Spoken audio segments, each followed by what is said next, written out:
que hoy vamos a estar analizando está en Primero de Reyes, capítulo 21. Sin embargo, solamente voy a hacer alusión a los versículos 21 al 24. Ya hemos estado analizando esta cita, pero vamos a terminar en una segunda parte de este tema del juicio. Vamos a extendernos a una tercera y tal vez una cuarta más que nos ofrece esta cita, que dice en el versículo 21 en adelante: por eso ahora el Señor dice: traerá calamidad sobre ti y te consumiré. Destruiré a cada uno de tus descendientes varones, tanto esclavos como libres, en todo Israel. Voy a destruir a tu familia como lo hice con la familia de Jeroboam, hijo de Nabat, y con la familia de Baasa, hijo de Ahías, porque me hiciste enojar mucho e hiciste pecar a Israel. En cuanto a Jezabel, el Señor dice: los perros se comerán el cuerpo de Jezabel en la parcela de Jezreel. A los miembros de la familia de Acab que mueran en la ciudad se los comerán los perros, y a los que mueran en el campo se los comerán los bueyes. Esta es la condena, este es el juicio que directamente Dios promueve por medio de su profeta Elías contra Acab y Jezabel. Este es el destino. Esto es lo que se ganaron a pulso por causa de su maldad. Ahora, déjeme terminar, sin embargo, con la figura de Nabot, porque Nabot, en este caso, es el agraviado, es el que fue muerto y que fue robado posterior a su muerte. Y entonces, a veces esta figura es necesario que crezca para que la comprendamos mucho mejor. Déjeme comenzar con esta historia que es dura, que es real y que dice de la siguiente manera.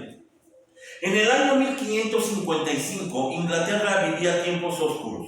El reinado persigue a los que predican la verdad y a dos hombres, dos obispos anglicanos fieles al evangelio, en los tiempos de la llamada Bloody Mary, la María Sangrienta. Hugh Latimer y Nicholas Ridley, que están siendo llevados al lugar de ejecución.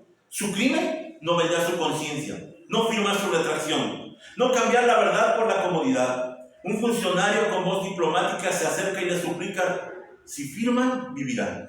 Les devolveremos todo. Tendrán casa, salario, honor. ¡Solo firmen! Ridley mira los papeles y a los soldados, analiza la oferta que el mundo les está ofreciendo y con voz firme, sin temblar, responde: mi conciencia no está a la venta. Lo que he recibido de Cristo no lo vendo ni por oro ni por mi vida.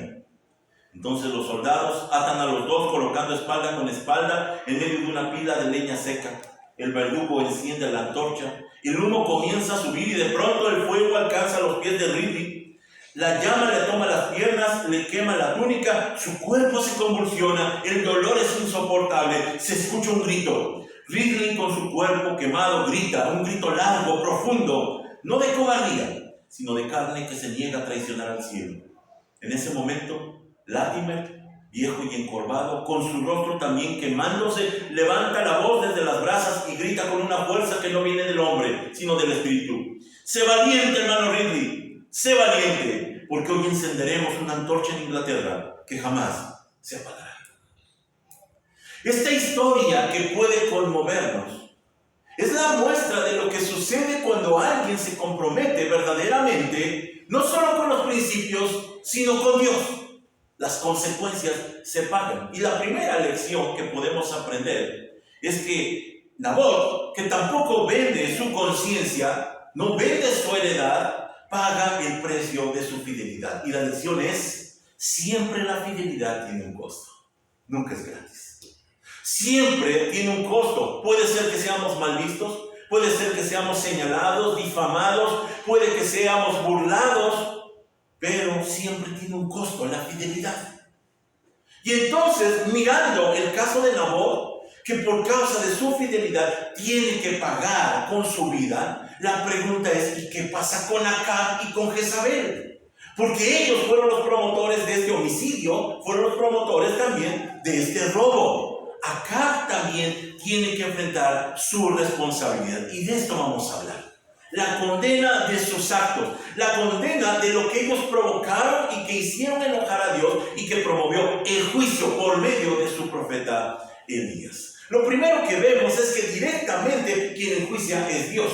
El versículo 19, que ya habíamos leído en otra ocasión, dice el profeta Elías de parte del Señor: dale el siguiente mensaje: Esto dice el Señor: ¿no te bastó con matar a Nabot? ¿También tienes que robarle? Por lo que has hecho, los perros lamerán tu sangre en el mismo lugar donde lamieron la sangre de Nabot. Este dato es muy importante y no tenemos que pasarlo por alto, lo vamos a analizar. Pero lo primero que vemos es que Dios no admite justificaciones, no admite argumentos, porque en ese momento Acab pudo haber dicho: bueno, pero yo no fui el del plan, la que lo hizo fue Jezabel. Y efectivamente sucedió así. Pero al momento cuando él toma el control del lugar, en el versículo 17, él se hace también acreedor a esta responsabilidad y se hace culpable. Aquí la pregunta que tenemos que hacernos para entender entonces el capítulo 21 es: ¿qué ley utiliza Elías contra Acab? ¿O qué ley utiliza Dios que está demandando juicio? ¿Cuál es la ley? Porque tiene que estar tipificado en algún lugar para entonces provocar un juicio y una condena.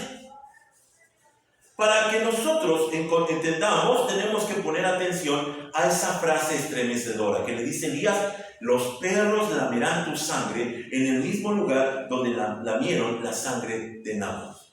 Es algo bastante impresionante la manera como muere Nabot en un lugar abandonado, allí mismo en la parcela, pero dice que la misma suerte le tendría que suceder acá. Aquí viene esta idea de que hierro muere, el mata, a hierro muere. Es entonces de esta manera como funciona la ley de Dios. Sin embargo, aquí es cuando se atraviesa algo que en la actualidad está muy de moda: el karma. El karma. Y he escuchado incluso a cristianos diciendo que el karma existe. Todo lo que hacemos se te va a revertir, sea bueno o sea malo. Por supuesto me puse a investigar. ¿Y qué es el karma? Esta palabra viene del sánscrito, una lengua muerta, y significa hecho o acción. Y miren lo que encontré, lo que significa el karma. Dice: la energía derivada de los actos de un individuo durante su vida que condiciona cada una de sus sucesivas reencarnaciones hasta que alcanza la perfección. Ahí es cuando decimos cristianos: entonces no es karma, ¿verdad? Porque no creemos como tal en la reencarnación. Sin embargo, lo que en realidad estamos tratando de decir los cristianos cuando hablamos de karma instantáneo es un rápido castigo. Ahí está, acaba de hacer algo malo, inmediatamente le sucedió el castigo de lo que hizo. Ahora, hasta aquí parece que los seres humanos nos podríamos conformar y diríamos: bueno, recibió su castigo. Pero la justicia de Dios va un paso más allá. Porque la pregunta sería: ¿y en dónde quedó la justicia? ¿En dónde quedó entonces la restitución de lo perdido? No basta para Dios simplemente el castigo, sino que se tiene que completar con la justicia o la restitución de lo que se ha perdido. La justicia de Dios va más allá de una simple venganza. Esta es la diferencia de nuestra justicia a la justicia de Dios. Nosotros nos enojamos y queremos revancha, queremos venganza, pero Dios busca la reparación del daño. Déjenme hacer un comercial. En esta semana, primeramente Dios, el día viernes, vamos a estar comenzando con la serie de estudios de Génesis por vía Zoom. Así que le pido el día viernes 1 de agosto a las 8 de la noche, si puede conectarse, háganmelo saber para que yo le envíe un enlace y se pueda conectar con nosotros. Y lo que presento en este momento es un extracto precisamente de los estudios que estamos haciendo. Aquí yo analizo la malentendida función de la ley. La malentendida función de la ley, porque en estos días, cuando el judaizar se está convirtiendo en algo muy importante, vemos cómo la ley no se entiende en su función como fue dispuesta por Dios. Aquí hay una pregunta para comenzar a introducirnos a este pensamiento. ¿Qué leyes debemos cumplir? De todas las 613 tópicos que tenemos en los libros de Éxodo, Levítico y hasta Números, ¿cuáles son las leyes que debiéramos cumplir y cuáles no? Esta es la gran lucha que tiene el cristianismo. Y algunos entonces han tratado de dividir la ley en 3 categorías: la ley moral, la ley judicial o civil y la ley ceremonial. Mire, aquí por ejemplo hay algunos reformados, hay algunos de sana doctrina que dicen: no tenemos que observar la judicial o la civil ni la ceremonial, pero sí debemos observar la moral. Uno pensaría, bueno, tal vez. O los judaizantes insisten, no, allí nada más debemos observar la ceremonial y la moral, pero la judicial o la civil, esa no, porque no somos israelitas. Así que hay una controversia que inició con este hombre, con Tomás de Aquino, que antes de la Edad Media comenzó a hacer esta división y él proponía que tenía que observarse ciertas categorías de la ley para que entonces siguiéramos en el cristianismo. Pero hay algo que se le olvida a este hombre y a todos los que promueven de esta forma. Cumplir la ley implica cumplirla toda. Aquí está el problema. Cuando nosotros nos preguntamos ¿qué ley debo de cumplir?, la respuesta de la palabra de Dios es tienes que cumplirla toda. No puedes solamente mirar la ley moral, la ley judicial o la ley ceremonial. Tienes que cumplirla toda. Así nos lo deja ver tan solo Santiago en el capítulo 2, versículo 10, que les habla a los judíos y dice: porque cualquiera que guardare toda la ley, pero ofendiere en un punto, se hace culpable de todos. Así que, si se quiere observar la ley, se debe de observar toda, completa. No podemos nosotros escoger lo que nos pueda convenir. Así que entonces, los cumplidores de la ley, estos judaizantes que ahora se pusieron de moda, nunca podrán cumplir toda la ley. Es falso. Cuando dicen tenemos que regresar a los principios de la ley, es falso. Porque tendría que cumplirla absolutamente toda. Estaba diseñada para ser israelita. Y nosotros somos llamados a ser cristianos, no israelitas. Así que la ley no funciona de esta manera, escogiendo lo que nos conviene de la ley. Ahora, aquí hay un gran problema. Cuando nosotros nos enfrentamos a la Escritura y queremos, con nuestros conceptos modernos, occidentales, nuestros dogmas actuales, queremos imponer sobre la Escritura lo que nosotros creemos o pensamos. Aquí está el problema. Cuando nosotros llegamos a analizar la ley y las sucesivas o las anteriores comunidades cristianas observaban la ley, por causa de observarla de acuerdo a su tiempo, no la entendían. En 1901 hubo un descubrimiento muy importante. Se descubrió en Susa, allí en la parte de Sumeria, una estela con los 282 dichos legales de una inscripción real de Hammurabi.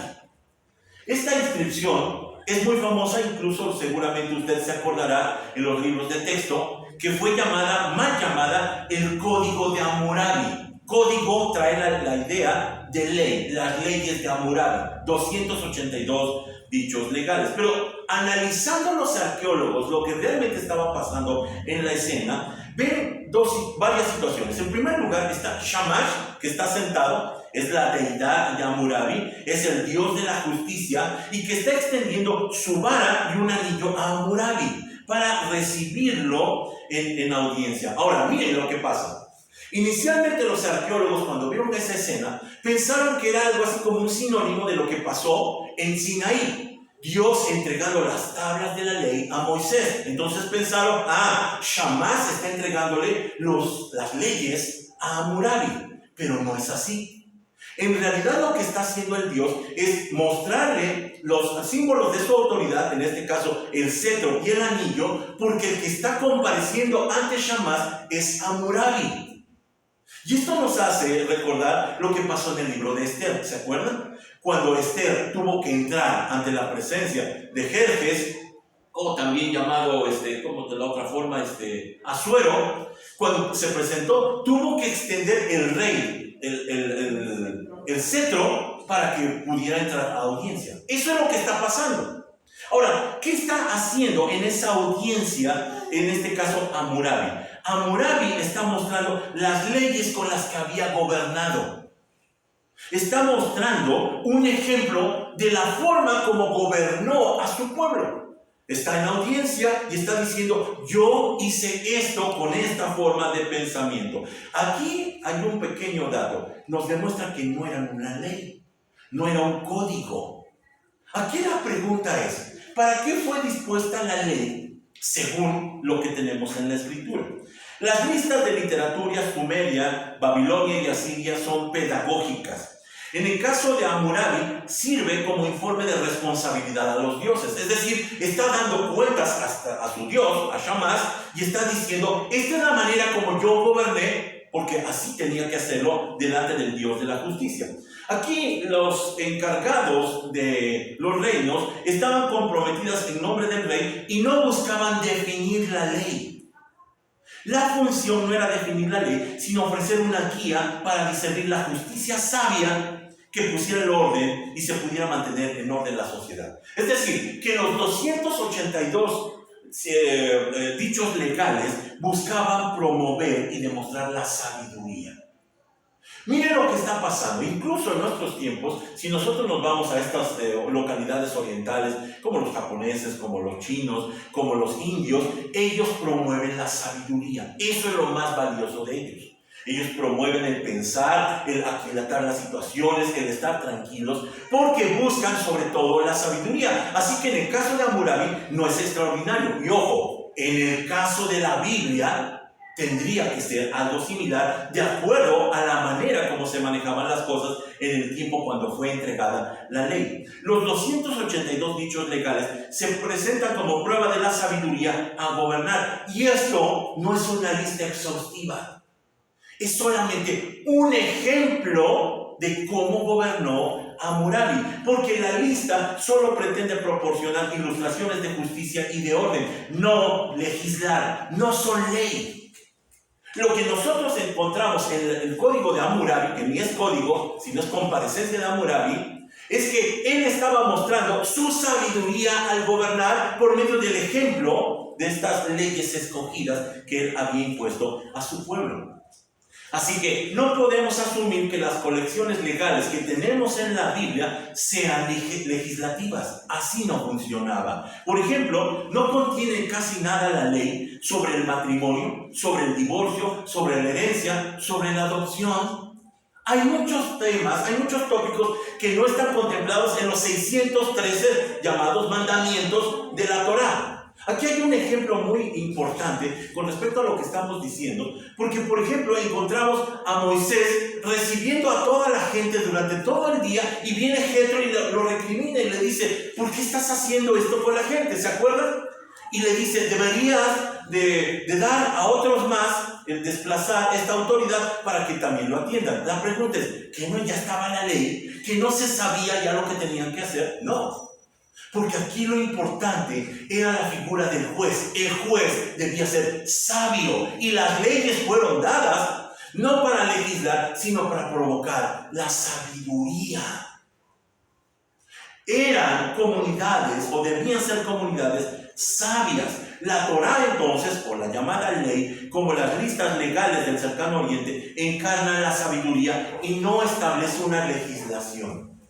Déjeme insistir en este asunto de la sabiduría. John Walton es el que dice esto que nos tiene que hacer observar con cuidado de lo que estamos hablando. Dice, una persona sabia percibe lo que trae orden, persigue ese tipo de vida y lo pone en práctica. Una persona sabia buscará preservar el orden donde quiera que se encuentre y lo promoverá en la sociedad y en la vida. Me detengo un momento.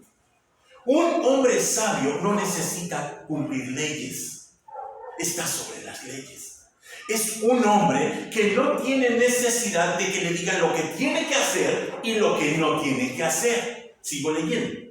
Podemos ver que los temas que aborda la Escritura tienen que ver con la sabiduría y la fidelidad al pacto, no con la legislación y sus reglas que deben ser obedecidas. Miren cómo esto se derivó en una equivocación tan tremenda que el pueblo judío se volcó en tratar de ser cumplidores de leyes. Ahora, como está sucediendo con los judaizantes. Hay que cumplir con el Shabbat, hay que hablar en hebreo, hay que hacer las leyes. De eso no se trataba. Cuando el Señor manda decir por medio de Miqueas, ya se te ha dicho lo que es necesario, mencionó cuando menos 3 cosas. Hacer justicia, hacer misericordia y ser humilde ante tu Dios. Te equivocaste, pueblo judío. No se trataba de cumplir leyes, se trataba de hacer lo justo. Se trataba de ser sabio. Se trataba de que tú fueras gobernado por la sabiduría, no por las restricciones. Por eso el apóstol Pablo, cuando le habla a los Gálatas, dice: qué torpes son. Teniendo la mente de Cristo, les dijo a los de Corinto, ahora pretenden manejarse por medio de las leyes, que las leyes solamente estaban dispuestas para provocar la sabiduría. Es una torpeza entonces regresar a las leyes. Es algo que no debe de suceder. La vida sabia es lo que busca Dios. El creyente debe tener sabiduría, porque la vida sabia no se puede legislar. Se trata de aplicar principios de sabiduría, no de seguir reglas. Miren lo que dice Gálatas capítulo 5, versículos 22 y 23. Este pasaje que lo refiere el apóstol Pablo precisamente a los que están judaizando. Dice: en cambio, la clase de fruto que el Espíritu Santo produce en nuestra vida es amor, alegría, paz, paciencia, gentileza, bondad, fidelidad, humildad y control propio. Y añade: no existen leyes contra esas cosas. Esto no se legisla. Esto no son nuevas leyes. Estos son principios de sabiduría personal. Esto está más por encima de las leyes. Nadie los puede criticar. Nadie los puede juzgar. Porque no son leyes. Nunca fueron leyes. Solamente buscaban provocar la sabiduría. Este es el pensamiento antiguo, muy contrario a lo que nosotros pensamos en la actualidad. Cuando hacemos una visión cercana de las culturas antiguas, entonces entendemos: la Escritura siempre ha tenido la razón. El problema es que nosotros la deformamos con nuestros pensamientos, con los dogmas que tenemos hasta la actualidad. Esto nos lleva a algunas conclusiones. Si Dios no dio reglas, no hay reglas que seguir. Si Dios no estableció legislaciones, no hay leyes que obedecer, nunca las hubo. Lo que buscaba Dios es que no sirvieran a la letra, sino que fueran sabios, dirigidos por el Espíritu. Porque tendríamos que regresar a la ley. Porque tendríamos que ser cumplidores de ley. Este pasaje de Deuteronomio 4:6 lo estuve buscando incansablemente en varias versiones bíblicas y tuve que hacer una adaptación personal de lo que dice el original. En casi todas las versiones dice: y pondrás, cumplirás al pie de la letra las instrucciones de esta ley. No dice eso el original. Dice en Deuteronomio 4:6: y guardaréis y haréis de ellos vuestra sabiduría y vuestra inteligencia a los ojos de los pueblos que oirán todos estos estatutos y dirán: ciertamente, pueblo sabio y entendido es esta nación. El original difiere completamente de las traducciones que tenemos en nuestras Biblias. Dice que en realidad las leyes son para hacer de ellos la sabiduría y la inteligencia. Nunca fueron dispuestas para ser cumplidores de leyes. Así que entonces la Torá, o la llamada ley en el uso bíblico, es una expresión de sabiduría, no de legislación.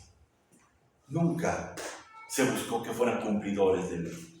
Déjenme hacer este ejercicio que precisamente en estos cursos yo hago. Hay un pasaje en Proverbios capítulo 26, versículos 4 y 5, que son dos tópicos que parece que se contradicen. El primero de ellos, el versículo 4, dice: no respondas a los argumentos absurdos de los necios, o te volverás tan necio como ellos. ¿Se entiende? No respondas. Pero el siguiente versículo inmediatamente dice: responde a los argumentos absurdos de los necios, o se creerán sabios en su propia opinión. ¿Qué pasó? ¿Cuál de los dos es el correcto? Los dos. Depende de la sabiduría de la decisión. Depende del caso específico. No son leyes. Esto nos demuestra que entonces Dios está esperando que por medio de su palabra, la dirección de su Espíritu Santo, con la mente de Cristo, estemos por encima de lo que nos pudieran limitar, nos pudieran imponer.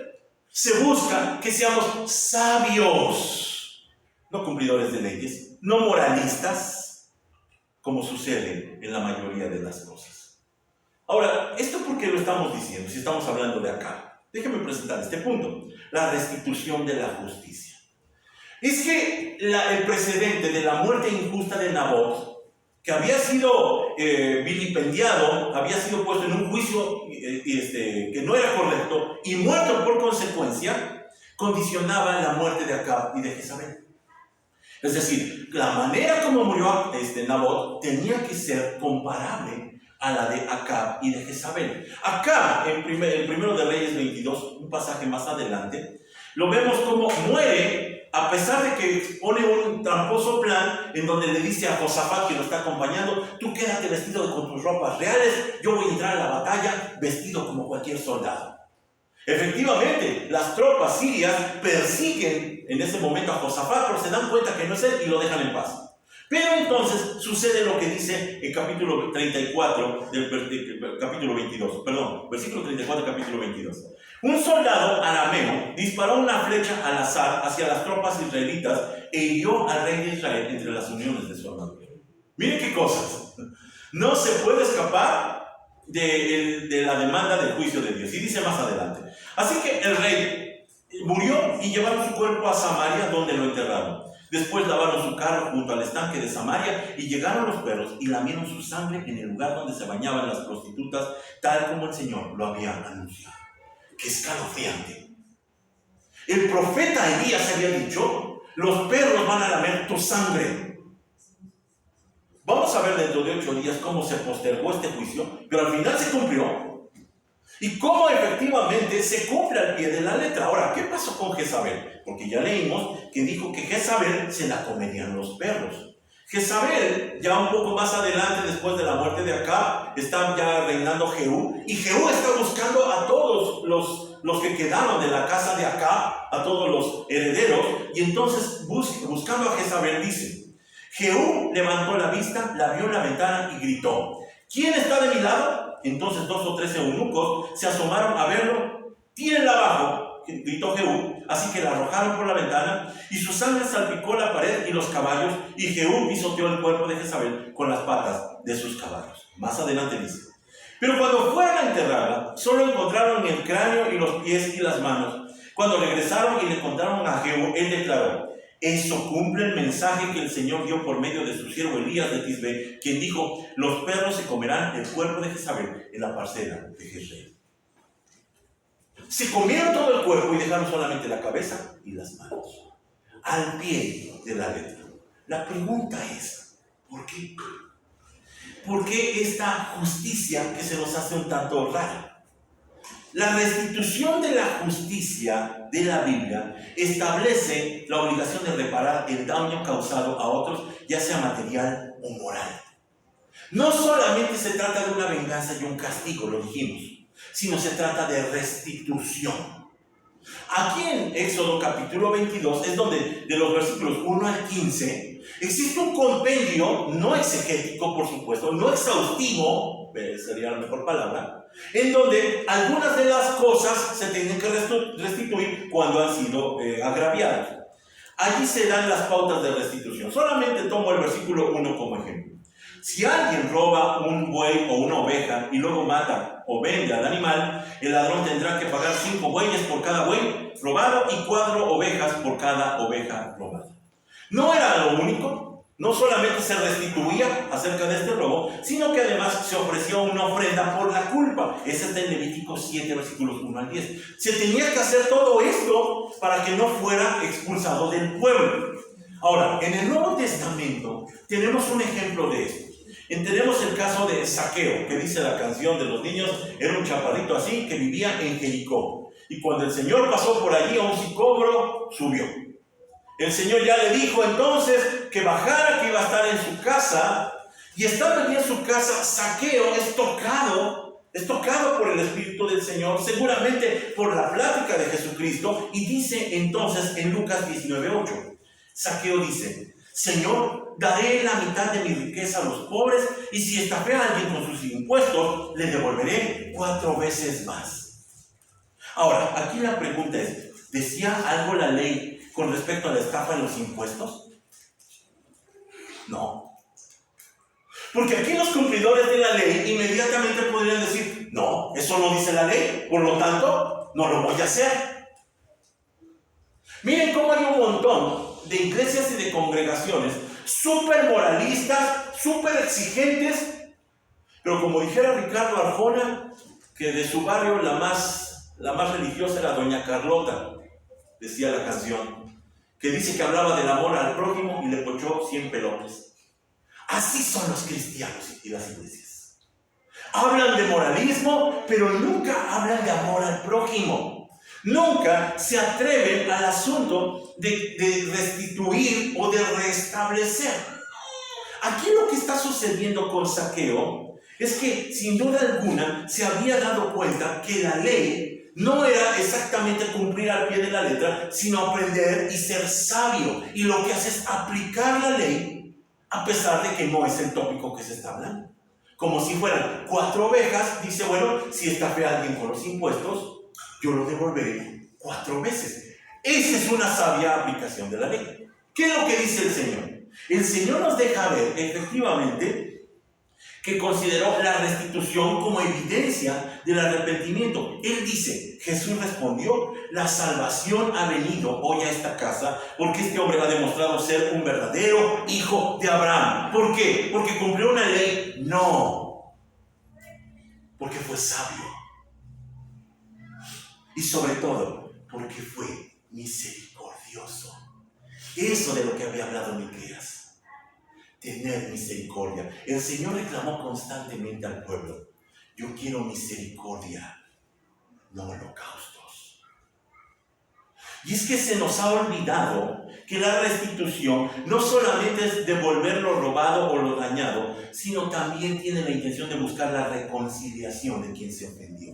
Y esto no se cumple. Cuando estamos viendo la historia de Acab y Jezabel, Dios lo que va a buscar es la restitución. ¿Restitución de qué? Si Nabot está muerto, la restitución de su honor. Él fue muerto como un criminal, fue muerto como un blasfemo, porque había maldecido a Dios y al rey, según la versión de esos mentirosos. Ahora, cuando moría Acab y Jezabel, de la misma forma quedaba claro. El juicio de Dios es tan contundente que está restituyendo con misericordia a Nabot. Así funciona la ley. Así es como se tienen que hacer las cosas, porque en este caso, quien se ofende o quien es ofendido o agraviado tiene el derecho a ser restituido. Ahora, ¿qué pasa con la ley del talión? La ley del talión aplicada. Me refiero a Éxodo capítulo 21, versículos 23 al 25. Dice, pero si hay más lesiones, el castigo debe ser acorde a la gravedad del daño. Vida por vida, ojo por ojo, diente por diente, mano por mano, pie por pie, quemadura por quemadura, herida por herida, moretón por moretón. Nosotros decimos, allí está. Pues simplemente es cumplir la ley. No. Porque lejos de la idea de la venganza, la ley del talión buscaba la justicia. Esto es lo que no se ha comprendido. La justicia está sobre cualquier ley. La justicia de Dios. Porque la pena debe ser equivalente al daño. Y esto lo que busca es limitar la venganza desproporcionada, buscando establecer una justicia equitativa. Aquí está lo malo de la justicia humana, porque estoy tan enojado, estoy tan molesto, que yo no nada más quiero de regreso lo que se me perdió o lo que me robaron. Yo quiero, enojado, quiero venganza. Y aquí es donde la ley del talión dice, basta, no se tiene que hacer más. Ya se recibiste lo justo, ya no puedes hacer más, ya no tienes derecho a más. Así que esto lo que está impidiendo es que tomaran la justicia en sus propias manos. ¿Cómo hemos malentendido la ley de Dios, verdad? La justicia en sus propias manos. Ahora las comunidades de nuestro país, cuando encuentran a un culpable, sea que sea verdaderamente culpable o no, lo linchan. Esa es venganza. Eso no es justicia. Decimos, es que la gente ya está harta. Pues podrá estar harta, pero eso no es justicia. Eso es venganza. Y la ley, lo que quiere, la ley cuando está dispuesta por el Señor, es buscar justicia, que sea equitativo, que sea adecuado todo lo que se haga. Así que, por eso dice, por ejemplo, en Levítico 19:18, no busques vengarte ni guardes rencor contra tus hermanos israelitas, sino ama a tu prójimo como a ti mismo. Yo soy el Señor. Esto lo dijo el Señor, ¿se acuerdan? Ama a tu prójimo como a ti mismo. Y no se refiere al vecino que no te hace daño. Está hablando del vecino que te dañó. El vecino que te agravió. Dijo, no busques vengarte. Ámalo, perdónalo. Esa es la justicia de Dios. Pero es que yo no voy a perdonarlo hasta que venga y se disculpe conmigo. Ese no es tu asunto. Tú perdona. Eso es lo justo. La justicia tiene que ver con otorgar lo que Dios nos da. Y lo que Dios nos da a veces parece inmerecido. En otro pasaje, en Deuteronomio 32-35, vuelve a decir, yo tomaré venganza, dice el Señor, yo pagaré lo que se merecen, a su debido tiempo sus pies resbalarán, les llegará el día de la calamidad y su destino los alcanzará. Eso fue lo que le pasó a Acab y a Jezabel, que dijeron, nos salimos con la nuestra, ahí está, ni cuenta se dieron. Sus pies están en terreno resbaladizo, van a pagar lo que tienen que pagar, pero dice el Señor, yo tomaré venganza, mía es la venganza. Aquí la distinción con nosotros es que queremos venganza, queremos tomar justicia en nuestras propias manos y dice el Señor, no, el único juez justo y perfecto soy yo, dice el Señor, no ustedes. Déjenlo en mis manos. Y por eso termina diciendo el escritor de Hebreos en el capítulo 10, horrenda cosa es caer en manos del Dios vivo. Déjenlo en las manos de Dios. La muerte de Acab y de Jezabel nos da una tremenda lección. Todo lo que se hace se tendrá que pagar. No es calma, es justicia. Y Dios siempre va a buscar restablecer lo que era justo. Termino con esta historia. Se cuenta la historia de un editor de periódico semanal que teniendo allí un espacio, no sabiendo cómo llenarlo, dice que buscó algo con lo que llenarlo y mandó que sin comentario alguno insertaran los 10 mandamientos. Lo pusieron allí y dijo, pues, aunque sea ponemos esto. Pasó un poco de tiempo y dice que 3 días después el editor recibió una carta de uno de los lectores de dicho semanario y en ella decía, favor de cancelar mi suscripción porque su editorial es demasiado personal en contra mía. Se sintió agraviado. Estos son los justos juicios de Dios. Yo decía hace 8 días, cuando un justo brilla en un lugar de injusticia, se está predicando el evangelio. ¿Cómo haces para ser tan justo? ¿Por qué haces lo que es correcto si nadie te obliga? ¿Por qué cuidas tu testimonio? ¿Por qué cuidas tus palabras? ¿Por qué cuidas tu proceder? Si nadie te va a juzgar, cuando menos en esta tierra. La respuesta es simple. Porque yo busco la justicia de Dios. Vivo vida sabia, una vida sabia, que no está controlada por leyes, sino que está sobre esas leyes, porque Dios es el que me lleva a la sabiduría. Que Dios permite entonces que tengamos esta sabiduría para vivir, en donde podamos dar testimonio a toda la gente a nuestro alrededor. Padre, te agradecemos entonces por tu palabra, te agradecemos con sinceridad, Señor, porque sigues instruyéndonos. Ayúdanos, Señor, a ser sabios cada día, de tal manera que traigamos al corazón sabiduría. Te pedimos, Señor, entonces, que nos hagas crecer en el conocimiento y la fe del Hijo de Dios. Y te agradecemos, Señor, por este tiempo, por la oportunidad de escuchar tu palabra. Agradecemos en el nombre de Jesús.